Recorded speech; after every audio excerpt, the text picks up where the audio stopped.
আজকে আমরা একটি খুব গুরুত্বপূর্ণ আলোচনা করব যে শুক্রবারে ঈদ হলে কি আর জুমার নামাজ পড়তে হবে না। এটা একটা প্রোপাগান্ডা আমাদের সমাজে চলে আসছে। এক বক্তা দেখলাম বলছে যে ঈদের দিনে অর্থাৎ শুক্রবারে ঈদ হলে নাকি ঈদের নামাজ পড়লে জুমার নামাজ পড়তে হবে না। এটা মিথ্যা কথা।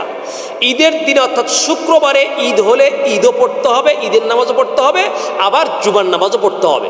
কারণ ঈদের নামাজ হচ্ছে আলাদা একটা আমল, আর জুমার নামাজ হচ্ছে আলাদা একটা আমল। কত বড় জাহেল এবং গণ্ড মূর্খ হলে ও বক্তায় কথা বলতে পারে যে ঈদের দিনে জুমার দিনে ঈদ হলে ঈদের নামাজ পড়লে আর জুমা পড়া লাগবে না, জুমার নামাজ থেকে ওয়াজিব থাকে না। High high high high high, এই দুঃসাহস করতে পারলেন? একবার দেখলেন না? খালি রসুলের একটা হাদিস পড়লে কি আপনি দৌড় দিলেন? পড়লেই কি আপনি পণ্ডিত হয়ে গেলেন? জুমার দিনে ঈদ হলে ঈদের নামাজও পড়তে হবে, জুমার নামাজও পড়তে হবে। দলিল, রসুল সাল্লাল্লাহু আলাইহি সাল্লাম ঈদের দিনে ঈদের নামাজও পড়েছেন, জুমার নামাজ পড়েছেন। রসুল যেটা করেছেন এর চাইতে বড় আর কোনো দলিল নেই। রসুল করে সেটা আমরা করব। অতএব ঈদের দিনে জুমার নামাজ হলে রসুল জুমার নামাজও পড়েছেন, ঈদের নামাজও পড়েছেন। দলিল দেখুন, আল্লাহ রাসূল সাল্লাল্লাহু আলাইহি ওয়াসাল্লাম বলছেন, হাদিসের মধ্যে সহিহ মুসলিমের হাদিসে বর্ণিত হয়েছে, কানা রাসূল সাল্লাল্লাহু আলাইহি ওয়াসাল্লাম ইয়াকরাউ ফিল ঈদাইনি ওয়া ফিল জুমআতি বিসাব্বিহি ইসমা রাব্বিকাল আ'লা ওয়া হাল আতাকা হাদিসুল গাশিয়া। ঈদের জুমার নামাজে রাসূল সাল্লাল্লাহু আলাইহি ওয়াসাল্লাম প্রথম রাকাতে সাব্বিহি ইসমা রাব্বিকাল আ'লা এবং দ্বিতীয় রাকাতে হাল আতাকা হাদিসুল গাশিয়া এই সূরা পড়তেন। এরপরে নবী বলছেন, ক্বালা ওয়া ইদা ইজতামাআল ঈদু ওয়াল জুমআতু ফি ইয়াউমিন ওয়াহিদ, যদি ঈদের দিনে জুমা এবং অর্থাৎ জুমার দিনে যদি ঈদ হতো তাহলে রাসূল সাল্লাল্লাহু আলাইহি ওয়াসাল্লাম ইয়াকরাউ বিহিমা আইযান ফিস সালাতাইন, তাহলে আল্লাহর নবী ঈদের নামাজে ওই সূরা পড়তেন, আবার জুমার নামাজে ওই সূরা দুটো পড়তেন। তাহলে বোঝা গেল কি আল্লাহর রাসূল ঈদের দিনে ঈদের দিনে অর্থাৎ জুমার দিনে ঈদ হয়েছে, তিনি ঈদের নামাজও পড়েছেন প্লাস জুমার নামাজও পড়েছেন। অতএব এ কথা বলার কোনো সুযোগ নেই যে ঈদের দিনে জুমার দিনে ঈদ হলে ঈদ পড়লে জুমা পড়তে হবে না, এমন কথা বলা একটা নিতান্তই মূর্খতা। 2 নম্বর দলিল, হযরত আবু উবাইদিন সুম্মা শাহিদতুল ঈদা মা উসমান ইবনে আফফান, রাসূলের পরে উসমান রাদিয়াল্লাহু তাআলা আনহু আমল দেখুন। হযরত আবু উবাইদ বলছেন, শাহিদতুল ঈদা মা উসমান ইবনে আফফান, উসমান ইবনে আফফান রাদিয়াল্লাহু তাআলা আনহুর সাথে আমি ঈদের নামাজ পড়লাম। ফাকানা যালিকা ইয়াউমুল জুমআ, সেটা ছিল জুমার দিন। ফাসাল্লা ক্বাবলাল খুতবা, তিনি খুতবার পূর্বে ঈদের নামাজ পড়লেন। সুম্মা খুতবা, এরপর তিনি খুতবা দিলেন। ফাকালা ইয়া আইয়ুহান নাস, এরপর মানুষদেরকে খুতবার মিম্বরে দাঁড়িয়ে বললেন, ইন্না হাদা ইয়াউমু ঈদ, এই আজকের দিনটা হচ্ছে ঈদের দিন। ক্বাদ জামাআ লাকুম ফীহি ঈদান, আল্লাহ তোমাদের জন্য আজকে 2টি ঈদ জমা করেছেন, মানে এই জুমার দিনে ঈদেরও নামাজ আবার জুমারও নামাজ। তিনি বললেন, ফামান আহাব্বা আইয়ানজুরাল জুমআতা মিন আহলিল আওয়ালি, যারা দূর এলাকা থেকে গ্রামের বেদুইন মানুষরা তোমরা যারা এসেছো, ফাল ইয়ানজুর, তোমাদের যদি ইচ্ছা হয় তবে তোমরা জুমার নামাজ পড়ার জন্য অবস্থান করো, আর ইচ্ছা হলে তোমরা চলে যেতে পারো। আমান আহাব্বা ইয়ারজিআ ফাকাদ আযানতু, ইচ্ছা হলে তোমরা চলে যেতে পারো। এই হাদিস থেকে প্রমাণ হলো হয়তো উসমান রাদিয়াল্লাহু তাআলা আনহু ঈদের নামাজের দিন ঈদও পড়েছেন আবার জুমাও পড়েছেন। সহিহ বুখারী 5572 নম্বর হাদিস। আরেকটি হাদিস আপনি দেখুন, মুসনাদুশ শাফি হাদিস নম্বর 500, এখানেও ঈদের দিন জুমার দিন ঈদ হলে ঈদও পড়তে হবে, জুমা পড়তে হবে, তার প্রমাণ হয়ে গেল। এখন আপনি বলবেন, হুজুর কিছু হাদিস দ্বারা তো প্রমাণ, হ্যাঁ কিছু হাদিসে বাহ্যিক কথা রয়েছে যে আল্লাহ রাসূল ঈদের দিনে অর্থাৎ জুমার দিনে ঈদ পড়লেন, এরপর কিছু ব্যক্তিকে সাহাবীদেরকে অনুমতি দিলেন তোমরা ইচ্ছা করলে বাড়ি চলে যেতে পারো। এই হাদিস থেকে অনেকে বুঝেছে যে ঈদের দিনে জুমার দিনে ঈদ হলে ঈদ পড়তে হবে না। এটা নিতান্ত একটা মূর্খতা। দেখুন, 1 নম্বর কথা হচ্ছে হাদিসটি বর্ণিত হয়েছে যে হাদিসে যে ঈদের দিনে জুমার দিনে ঈদ হলে ঈদ পড়লে জুমা পড়তে হবে না, এই হাদিসটি বর্ণিত হয়েছে ইবনে মাজাহ 1322 নম্বর হাদিস। 1 নম্বর কথা হচ্ছে এই হাদিসগুলিকে, এই হাদিসটিতে যে বর্ণিত হয়েছে এই হাদিসটিকে অনেক মুহাদ্দিসিনে কেরাম এটিকে জয়ীফ বলেছেন, দুর্বল বলেছেন। আর দুর্বল কোন হাদিস দিয়ে জুমার নামাজকে সাকেত করা, জুমার নামাজকে বাতিল করা, দুঃসাহস করা যাবে না। কেন দুর্বল বলেছেন?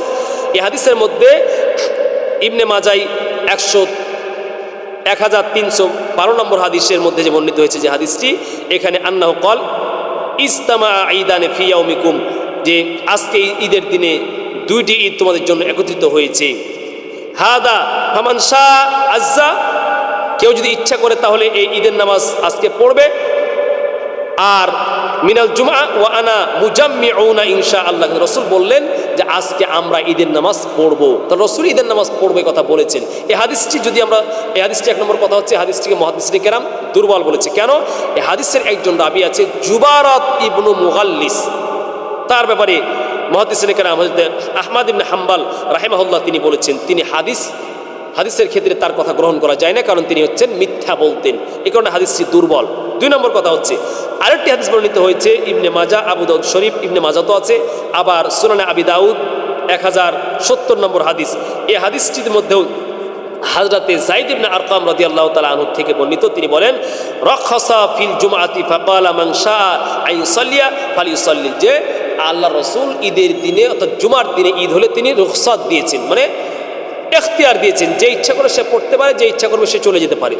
তো এই হাদিসটির ক্ষেত্রে কথা হচ্ছে যে মুহাদ্দিসিনে কিরাম এই হাদিসটিকে দুর্বল বলেছেন, কারণ এই হাদিসের মধ্যে একজন রাবী আছে, সে রাবীর নাম হচ্ছে ইয়াস ইবনে আবি রমলা আশ-শামী রহমতুল্লাহ আলাই। এই হাদিসের রাবীর ক্ষেত্রে হযরতে ইবনু মুনজির রহমতুল্লাহ আলাই, ইবনে হাজার রহমতুল্লাহ আলাই তারা বলেছেন যে এই রাবীর অবস্থা হচ্ছে তিনি মাজহুল। ইবনে মুনজির রহমতুল্লাহ আলাই বলছেন হাদাল হাদিস লা ইয়াসবুতু ওয়া ইয়াস ইবনে আবি রমলা রিওয়ায়াতুন আন যায়েদিন মাজহুলুন। তিনি বলছেন, হযরতে ইবনুল মুনজির রহমতুল্লাহ আলাই বলছেন তালখিসুল হাবির নামক গ্রন্থের মধ্যে এই আলোচনাটা রয়েছে। তিনি বলছেন যে ইয়াস ইবনে আবি রমলা এক্ষেত্রে আমরা তার হাদিস গ্রহণ করতে পারি না। কেন? যে সে ব্যক্তি অবস্থা হচ্ছে তিনি মাজহুল হওয়ার কারণে আমরা তার হাদিস গ্রহণ করতে পারি না, অতএব এই হাদিসটি দুর্বল। দুই নম্বর কথা হচ্ছে হাদিসটি যদি আমরা দুর্বল ধরে নাও নেই, ধরে নিলাম যে এক হাদিস আল্লাহ রাসূল বলেছেন যে তিনি এখতিয়ার দিয়েছেন ঈদের দিনে অর্থাৎ জুমার দিনে ঈদের নামাজ পড়ার পরে তিনি এখতিয়ার দিয়েছেন কাদেরকে? হাদিসের মধ্যে রয়েছে আহলুল আওয়ালি। কথাটা হচ্ছে কি? আহলুল আওয়ালি মানে হচ্ছে যারা বেদুইন গ্রাম্য মানুষ। হাদিসটা বর্ণিত হয়েছে মুসনাদুশ শাফি মিন আহলিল আলিয়া। আর এক হাদিসের মধ্যে রয়েছে সহিহ বুখারী 5572 নম্বর হাদিস, সেখানে বাক্য শব্দটা রয়েছে আহলুল আওয়ালি, মানে বেদুইন গ্রামের বেদুইন মানুষেরা, যারা একবার প্রত্যন্ত গ্রাম অঞ্চল থেকে এসেছে, যাদের অবস্থা হচ্ছে তারা স্থায়ী কোনো বসবাসের জায়গা ছিল না, তারা তাঁবু টাঙায় কোনো মধ্যে থাকতো। এটাকে বলা হচ্ছিল আপনার ওই আহলুল আওয়ালি। ঠিক আছে? তো এক্ষেত্রে দেখেন, আমরা যদি হাদিসগুলোকে সহিহ ধরে নিই, তো সেক্ষেত্রে আল্লাহ রাসূল যাদেরকে ঈদের দিনে জুমার নামাজ অর্থাৎ জুমার দিনে ঈদের নামাজ হলে ঈদের নামাজ না পড়ার যে এখতিয়ার দিয়েছেন, এরা ছিল প্রত্যন্ত গ্রাম অঞ্চলের মানুষ। আর জুমার নামাজ ওয়াজিব হওয়ার জন্য শর্ত হচ্ছে হুররুন সহিহুন, মানে মিসরুল অসুলতান হতে হবে শহর।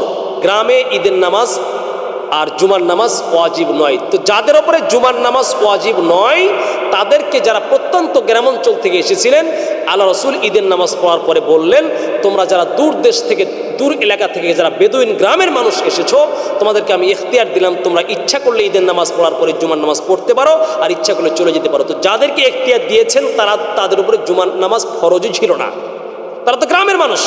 আপনি বলবেন এটা আপনি কোথা থেকে গ্রহণ করলেন? জি, আমি বলছি না, যারা মুহাদ্দিস, যে সমস্ত মুহাদ্দিসদের থেকে আমরা হাদিস গ্রহণ করেছি, ওই মুহাদ্দিসরা বলছেন। দেখুন আলোচনাটি এসেছে, ইমাম তাহাবী রাহমাতুল্লাহ আলাইহি বলেন যে আন্নাল মুরাদাইনি বির রুখসাতি ফি তারকিল জুমআতি ফি হাদাল হাদিসাইন হুম আহলুল আওয়ালি। ইমাম তাহাবী রাহমাতুল্লাহ আলাইহি বলেছেন যে এই হাদিসগুলো, অর্থাৎ যে হাদিসগুলোতে জুমার দিনে ঈদ হলে ঈদের নামাজ পড়লে জুমার নামাজ না পড়ার রাসূলুল্লাহ সাল্লাল্লাহু আলাইহি ওয়াসাল্লাম রুখসত দিয়েছেন, এরা ছিল আহলুল আওয়ালি। আর এই আহলুল আওয়ালি আল্লাযিনা মানাজিলুহুম খারিজাতান আনিল মদিনা, যারা মদিনা থেকে বাইরের এলাকায় ছিল। ফামান লাইসা বিল জুমআতু আলাইহিম ওয়াজিবাতুন, এই মানুষগুলোর উপরে জুমার নামাজ ওয়াজিবই ছিল না। তো যাদেরকে আল্লাহ রাসূল সাল্লাল্লাহু আলাইহি ওয়াসাল্লাম ঈদের দিন ঈদের নামাজ পড়ার পরে, জুমার দিন ঈদের নামাজ পড়ার পরে ঈদের নামাজ না পড়ে চলে যাওয়ার রুখসত দিয়েছিলেন, তাদের উপরে জুমার নামাজ ফরজ ছিল না, ওয়াজিবও ছিল না। এই কারণে এদেরকে বলছেন তোমরা চলে যাও, বা চলে যেতে পারো, কারণ তোমরা আবার যাবে ঈদের নামাজ পড়ার পরে আবার জুমা পড়তে আসবে, তোমাদের জন্য কষ্ট হয়ে যায়। এই কারণে আল্লাহ রাসূলের কথা বলেছেন। তা আপনি তো এখন হাদিস পেয়েই তো ফট করে বলে দিলেন আল্লাহ রাসূল এখতিয়ার দিয়েছেন। আরে ভাই, জুমার নামাজ এত বড় একটা ফরজ ইবাদত, সাধারণ নামাজ তো ত্যাগ করার কোনো সুযোগ নেই। হ্যাঁ, কেউ যদি ঈদের নামাজ না পড়ে, যেমন ওদেরকে যারা আহলুল আওয়ালি ছিলেন, ওদেরকে তো আবার জুমার নামাজ না পড়ার অধিকার রাসূল দিয়েছেন, কিন্তু আবার জোহরের নামাজ তাদের ঠিকই পড়তে বলেছিলেন। তো যাদেরকে জোহরের নামাজ পড়তে বললেন, তাদেরকে জুমার নামাজ না পড়ার ইখতিয়ার তিনি কীভাবে দিবেন? এটা আপনার বিবেকে ধরে? অতএব হাদিসের প্রেক্ষাপটটা বুঝতে হবে। এক্ষেত্রে আরেকটি হাদিস দেখেন, আরও বর্ণনা দেখেন ইবনে আব্দুল বার রহমাতুল্লাহ আলাই, তিনি একই ব্যাখ্যা তিনি করেছেন তাহমিদ নামক গ্রন্থে, যে তিনি বলছেন হাযা তা'বিলুন তা'দুদুহুল উসুল ওয়া তাকুমু আলাইহি দালাইল ওয়া মান খালাফু ফালা দালিলা মা'হু, যে এই ব্যাখ্যাটা আমরা করলাম, মুহাদ্দিসিনে কেরাম করলেন যে ঈদের দিনে রাসূল সাল্লাল্লাহু আলাইহি ওয়াসাল্লাম যাদেরকে ঈদের নামাজ মানে জুমার দিনে ঈদ হলে ঈদের নামাজ পড়ে চলে যাওয়ার ইখতিয়ার দিয়েছিলেন তারা ছিল আহলুল আওয়ালি। আর আহলুল আওয়ালি কারা? যাদের উপরে জুমার নামাজ পড়া ফরজ নয়, অজীব নয়, তাদেরকে চলে যাওয়ার ইখতিয়ার দিয়েছিলেন। এই যে ব্যাখ্যাটা আমরা করলাম, তিনি বলছেন এটাই হচ্ছে সবচেয়ে মজবুত ব্যাখ্যা।